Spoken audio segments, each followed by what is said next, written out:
Hi, this is Julian for Production Expert. In this video, I'm just going to show you an example of an alternative use for transient designer type processors.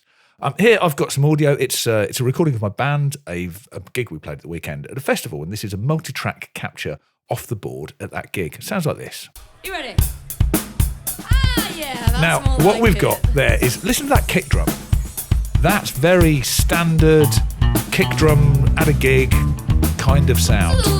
It sounds fine. It sounds fine as far as it goes. But the thing about it is, in a gig environment, you're miking and processing the kick drum with the contribution that the subs and the PA will make to that sound in the room. That's what you're mixing for.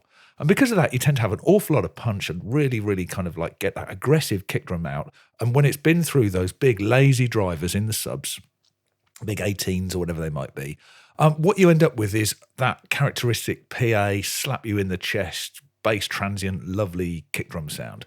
Problem is, it doesn't translate to the studio all that well. And for me, while this is very much a taste thing, for me, this is too much. We'll listen to it again. Actually, let's just solo up the drums.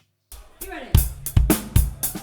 Yeah, that's more like it. Now, for a lot of people, that would be a perfectly acceptable kick drum sound. For me, a little bit too much. So what I'm going to do is I'm going to use this Oxford Envolution. And we've got the transient control here now in these plugins. People always go clockwise with things like this. Most of the time, people are looking to make drums more punchy and to hit harder, which sounds great in theory. But the thing is, everything can't be aggressive, because if everything's aggressive, then you're kind of cancelling out the aggression. You know, some things need to be dialed back. And for me, in this case, I would definitely be dialing this back. So using this transient control, I'm going counterclockwise to pull back the transients. And here's the result. You ready?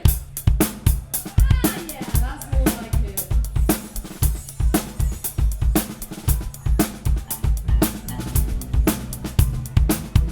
Ooh, funky number. Silky blower. Funky acid down from here.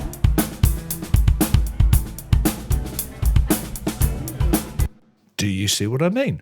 This is great. This is ideal for me. And I like this plugin because it offers some pretty comprehensive control of the transients and the sustain portion. I've used the sustain section before.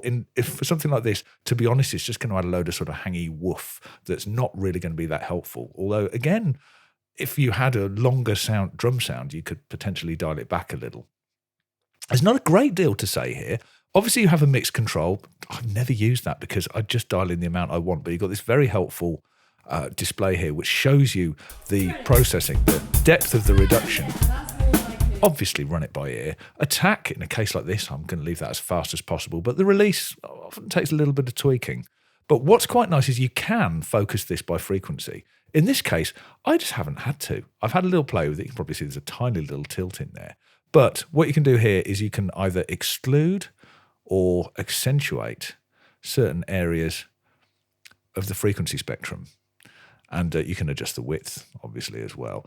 In this case, I haven't really needed to, just because it is a broadband process and got the result that I needed to. But it's very nice to be able to do that. And you've got plenty of different type processing to be able to do that. So what I'll do is I'll just pop that in. Let's just have a listen to the kick, actually. And that's what I'm targeting here.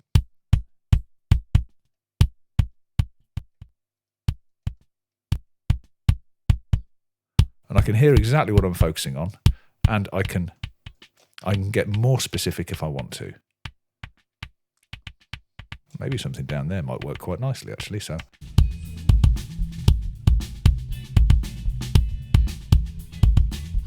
that's kind of taking some of the energy out of it. I'm going to go back to that broadband just because that was actually the kind of thing that I was looking for, and I'll pop this back in. And there we go. So that is dialing back the transients in a live recording using Oxford Envolution.